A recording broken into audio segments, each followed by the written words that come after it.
Day, this is Dimitri Lascaris coming to you for Reason to Resist from Caracas, Venezuela on February 1st, 2026.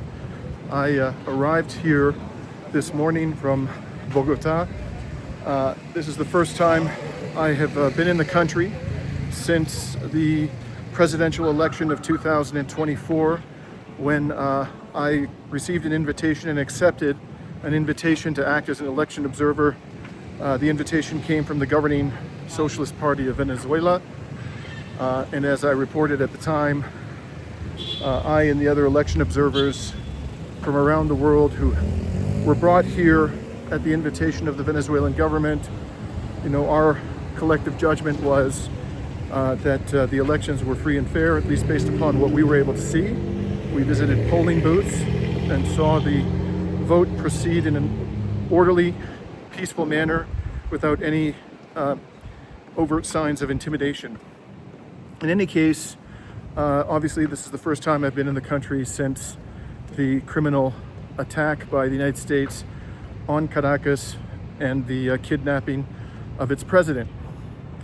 This is the third time I've entered the country in my life. The first time I came was in the aftermath, several days after the 2018 election, when Western governments claimed that Nicolás Maduro was not the legitimate president of Venezuela, that the elections were not conducted in a free and open manner, and then proceeded to declare that a character by the name of Juan Guaidó, who has now been flushed down the toilet of history, was the true legitimate interim president of the Bolivarian Republic.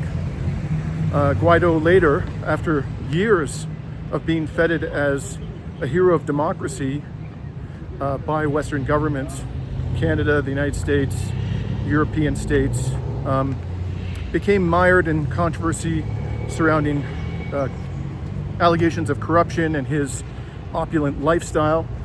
Nobody here, I think, almost nobody took him seriously in his claim that he was the legitimate president. Even people who were critical of the Maduro government didn't seem to be particularly enamored of this character. In any case, that was the first time that I came. And just walking around the streets today, I don't see any obvious differences, from what I witnessed on my last two visits. People seem to be calm. Life seems to be proceeding in an orderly manner. I don't see any more of a police presence than I noted when I was here on prior occasions, and on those occasions and on this occasion, I don't see any more of a police presence than I see when I walk the streets of any major Western city, particularly the United States. In any case, entering the country this morning when I flew in from Bogota was more challenging. That was the one difference that I noted. It actually took me two hours to clear customs.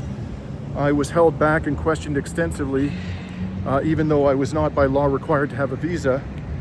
And ultimately, they allowed me to enter when I showed them on my laptop the invitation I had received from the governing PSUV to act as an election observer in the 2024 elections.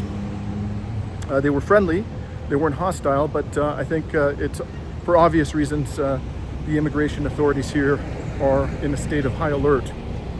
So my plan for the time that I'm going to be here, I don't have too much time to spend in Caracas.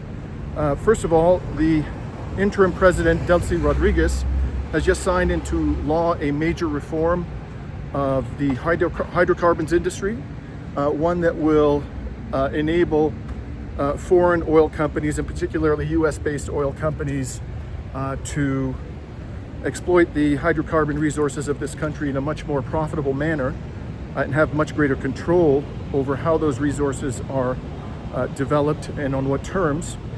I'm going to speak to two experts in the Venezuelan oil industry, one of whom I understand is critical of the new law and another of whom is praises the new law. So I'll have hopefully much more to say on that subject with the benefit of their input in the days ahead.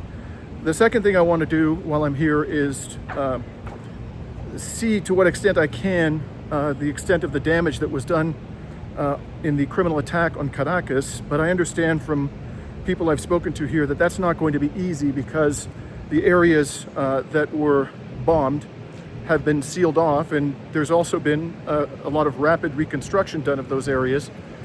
So I may not be able to see much, but I'm going to go to the military base that was the site at which the president was kidnapped.